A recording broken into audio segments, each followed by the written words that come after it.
Hi there and welcome to my channel, Transforming Grief to Growth with Denise. If you're looking for new ways to heal and grow and rediscover joy after loss, you're absolutely in the right place. I am Denise Dielwart and I'm the creator of the Flow Grief Release Method and Grief Neuro-Repatterning. And my mission is to help you transform your grief into growth and to be able to move forward with hope and joy. So today we're going to be talking about your grief brain. Yep, there is such a thing as a grief brain. And if you find this helpful, please remember to hit subscribe, the like and the share button so that others who are grieving can get the support that they need. Let's face it, grief is isolating enough. And we need to spread the word that none of us are alone. After Martin passed away, I was on my way out of the door to see a client. And I remembered I needed to feed the bird. We had a parrot out the back, a galah, which is a pink and grey parrot. If you're not familiar with them, I'm in Australia, so they're everywhere. And I needed to feed the bird. We called him Bird. His name was Bird. So it was going to be a really hot day, over the hundreds, so I knew I had to give him some fresh food and water while I was away. But I had my sunglasses on already, my keys in my hand, my purse over my shoulder, ready to go. And I had to put them down. I had to put them down so that I could actually go, fill up the bird water bowl and the seeds and everything else. So I fed Bird, and then I came back in and went, okay, I'm leaving now. Said goodbye to my little poodle, and went to grab my keys and my sunglasses, and I couldn't find them anywhere. Couldn't find them anywhere. I thought, man, that's strange. What did I do with these keys? What did I do with my sunglasses? They're not small things to lose. And I searched high and low, high and low. This was shortly after Martin passed away, so I was still pretty fresh in my grief journey. And I looked and I looked and I looked. I lifted every couch cushion I could. I looked in the fridge. I looked in the oven. I looked in the dishwasher.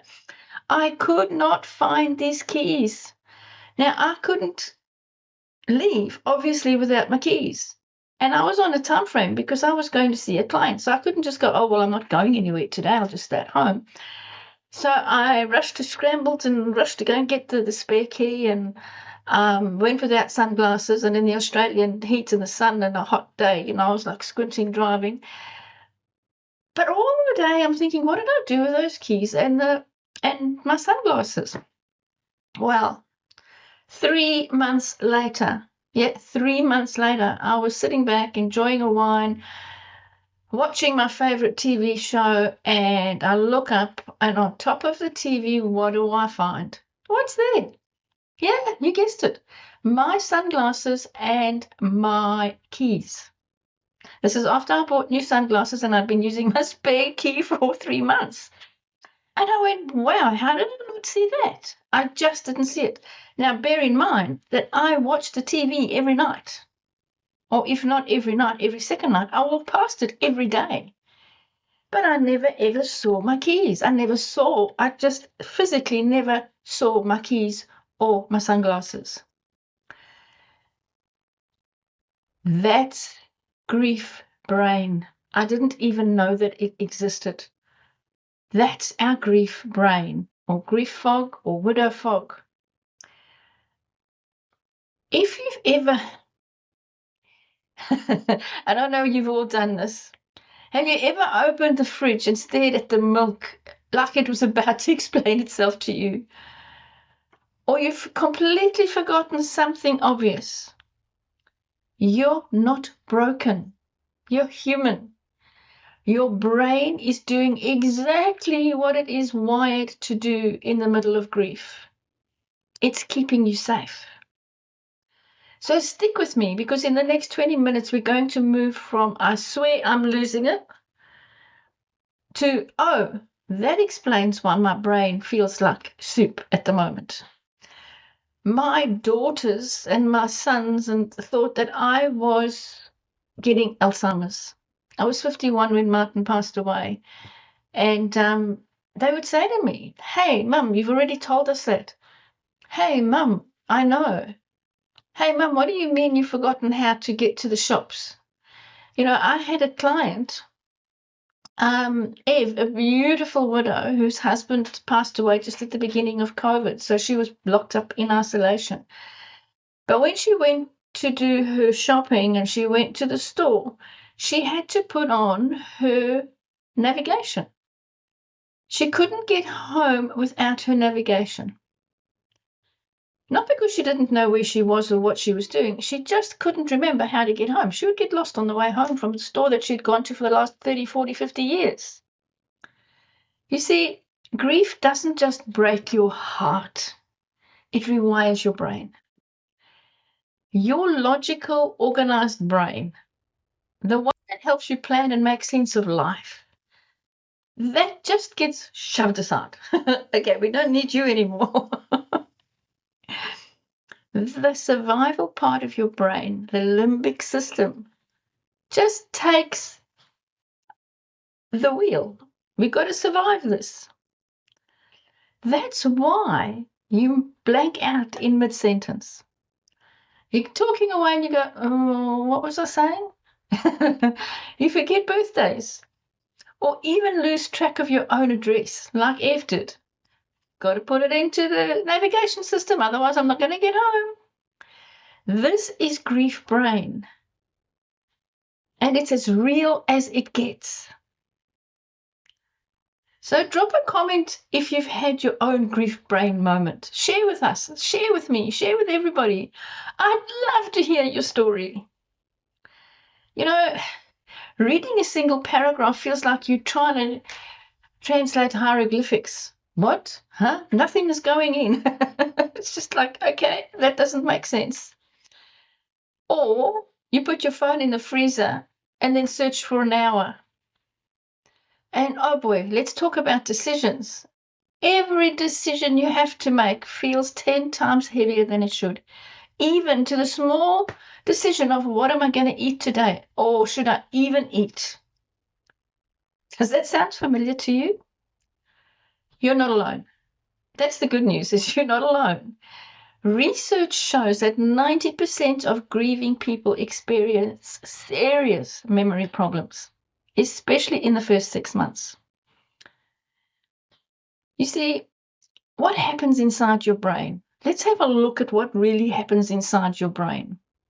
The amygdala, your alarm system, goes off. Stress hormones flood your body. Your hippocampus, or your memory, and prefrontal cortex, your planning side of your brain, just get unplugged and lose power. The default mode part of your brain loops painful memories over and over and over again. It's like running your life with 20 browser tabs open. If you imagine your brain to be a computer and you've got 20 tabs open, you know how it slows down your computer. And in these tabs, one is blasting a horror film that you can't shut off. It's just there. Every time you change something, it comes back. Chronic stress and grief isn't just a feeling. Oh, I feel it. We all do. We feel it in our body. We feel it everywhere, don't we? It actually reshapes your brain. Why? Because too much cortisol can shrink your hippocampus by about 2% a year. Now, that may not sound like much, but in real life, it's the difference between remembering why you walked into a room or standing there blank, going, what am I doing here? Or why did I come in here? I've done that, and I know you've done that. We've all done that. I've had to walk back out, walk back in and go, oh, that's right. I was going to fold towels or I was going to do something. And this is why grief brain is biological reality, not a flaw in you. It's a reality and it's biological. But here's some reassurance. For most people, the fog seems to lift between 6 to 18 months. your clarity starts returning, your memory improves, and life slowly finds its rhythm again. But if after a year you still feel exactly as you did on the day that your loved one passed away, you could be experiencing prolonged grief disorder. And that's not a failure. That's your brain waving a red flag and saying, oh, I need help, I need help. So to help that, here are some tools that I have found have really helped with my clients. So micro routines, daily micro routines. Anchor your day with small rituals. Do something every day that you do every day. For me, my ritual in the morning is to meditate. Now, meditation is not for me that I sit there, hum, and meditate. It can be going for a walk on the beach and just clearing my brain. It can be sitting outside by the pool and just staring into space. That's meditation. What is your daily ritual? Create a daily ritual. Label it. When you forget about stuff, say, oh, this is my grief brain again. Acknowledge that your grief brain is keeping you safe.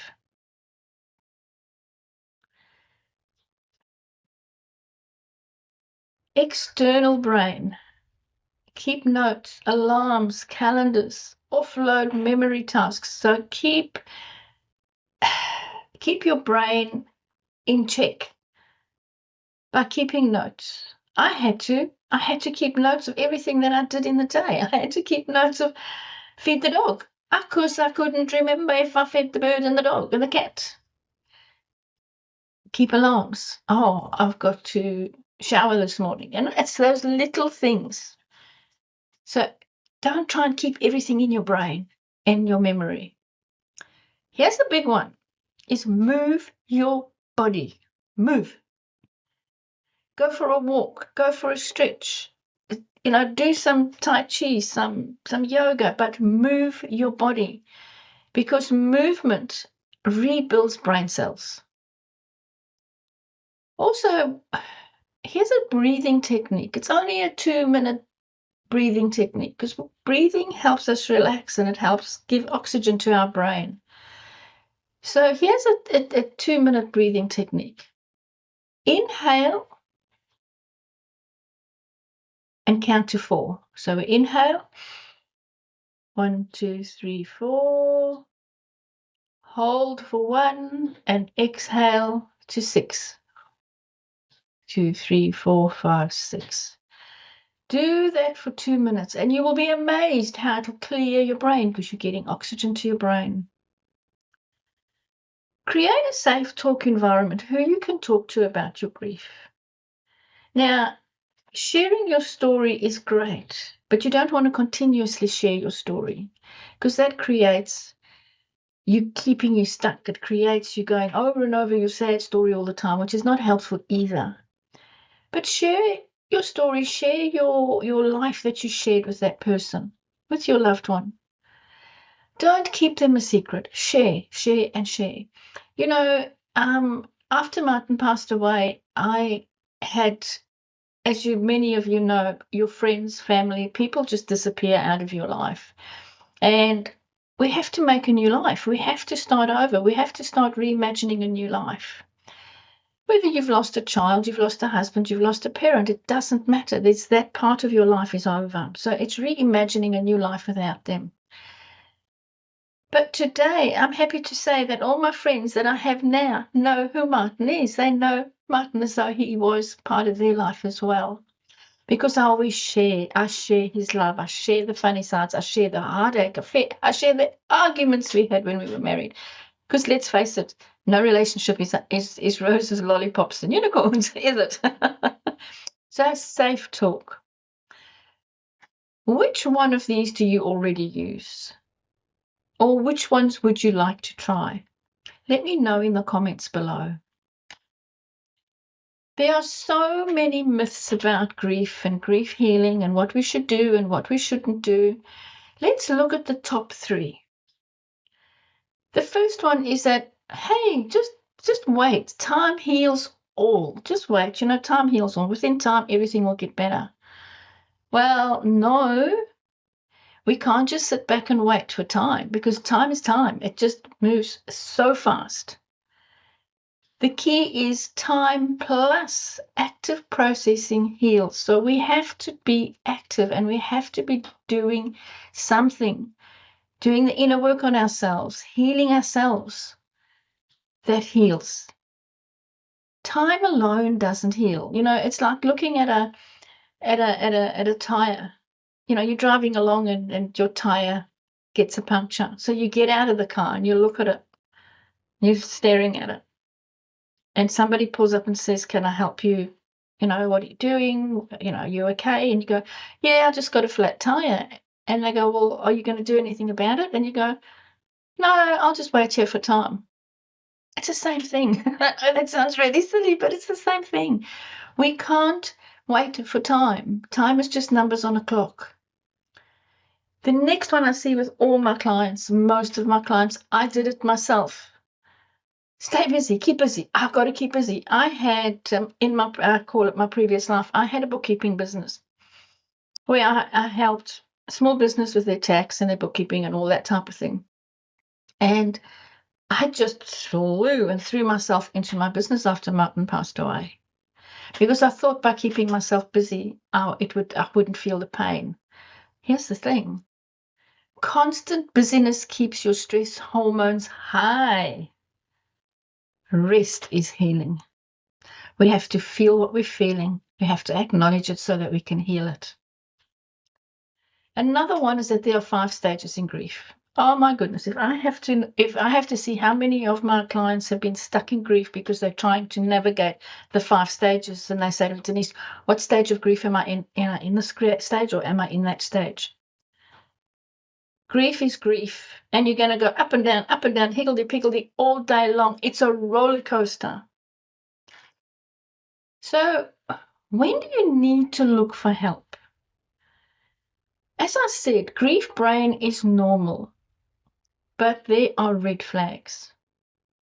If you can't manage basic self-care, or if you completely isolate yourself, maybe your pain hasn't shifted at all after a year, and it still feels as raw as the day that your loved one passed away, please seek professional help.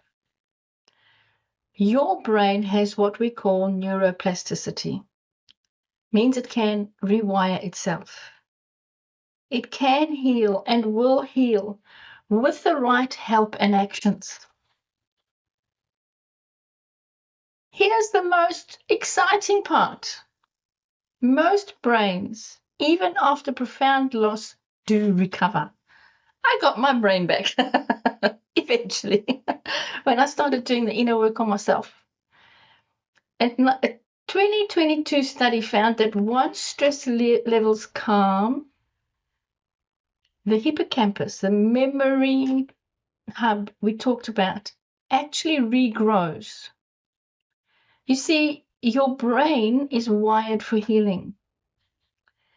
And here's where the flow grief release method and grief neuro-repatterning, or GNR, come in. The flow grief release method is feel, let go, overcome, and become whole. It guides you step by step through healing and into joy. You see, it's not about rushing or bypassing your pain. It's about gently releasing that weight, rebuilding your sense of self, overcoming old patterns, because we all run patterns. And we do that on a subconscious level, so that you can finally welcome in a new, reimagined life without your loved one. When we pair that with GNR, it works on a brain level. Grief brain loops painful memories on repeat. It really does. It just goes over and over and over and over again. It's like watching a movie over and over again. And that's why we need to stop talking about our pain, because you're not releasing that. The flow grief release method, feel, let go, overcome, and become whole, guides you step by step through healing. It's not about rushing or bypassing your brain. It's about gently releasing the weight, rebuilding your sense of self, overcoming old patterns, and finally welcoming in a reimagined life.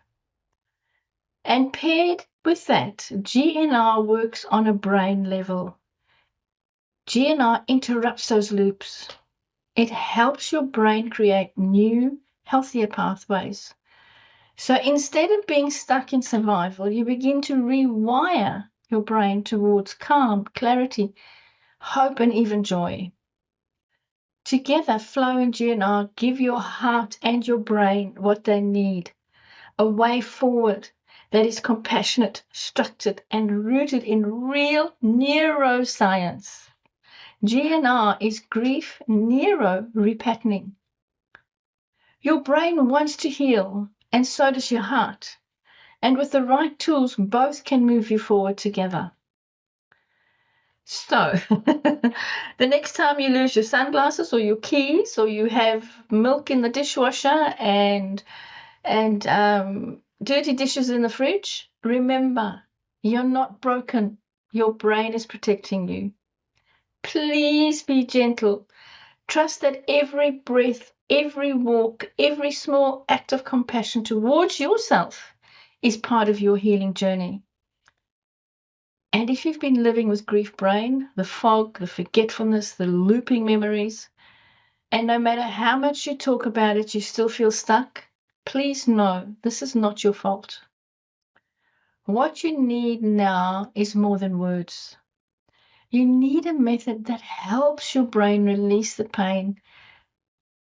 Release that pain and that heartache that it's holding. You need to repattern those loops and open space to reimagine your future. You see, healing isn't just about surviving with a foggy mind. It's about clearing that fog, transforming your pain into purpose, and rediscovering the life you were meant to live after your grief. The life where your memories no longer hold you hostage, but walk beside you with love. Thank you so much for watching today. Remember to subscribe, share this with someone who feels stuck in their grief brain, and please leave me a comment below. I'd love to hear your story, because when we share, we all heal a little bit more. And if this video gave you even one, that explains it moment, please subscribe, like, and share.